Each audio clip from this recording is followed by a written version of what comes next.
நிச்சயித்திருக்கிறீர்கள்.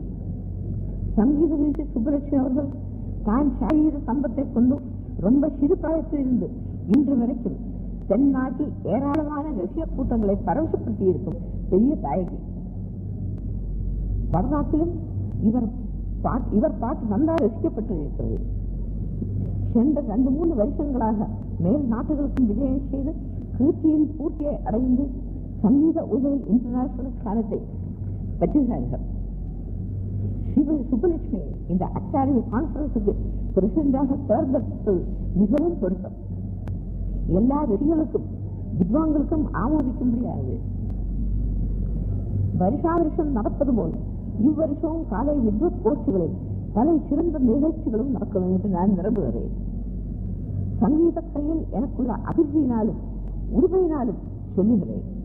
நீங்கள் அதை சரியான முறையில் எடுத்துக் கொள்ள வேண்டும். தற்பொழுது கலையில் ஞானம் ரொம்ப பரவி இருக்கிறது என்று எல்லோருக்கும் தெரிந்த விஷயம். எவரும் பாடவும் ஆடவும் அதற்காக பாடுபடவும் செய்திருக்கிறார். ஆனால் பரப்பினால் ஆழவும் அழுத்தவும் பாதிக்கப்படலாம். சினிமா, லைட் மியூசிக், மேல்நாட்டு ஜாஸ், இப்படி பலவித தாக்குகளுக்கு இடையே கர்நாடக சங்கீதம் சாஸ்திர சுத்தமும் கலையிறவும் கிராமலும் குறையாமலும் இருக்க வேண்டும். கலையின் நிஜ சுரூபம் வீண் போகாமல் இருக்க வேண்டும்.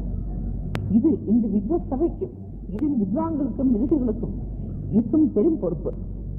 இந்த பொறுப்பை சரிவர தாங்கி இது போன்ற கான்பரன்ஸ்கள் மற்றும் உள்ள உங்கள் சங்கீத சேவைகள் வழியாக நீங்களும் உங்கள் வித்வத் சபையும் உழைத்து கல்வியை அடைய வேண்டும் என்று பிரார்த்தனை செய்து கொண்டும் உங்களுடைய இந்த 42வது கான்பரன்ஸை சந்தோஷத்துடன் ஆரம்பித்து வைக்கிறேன்.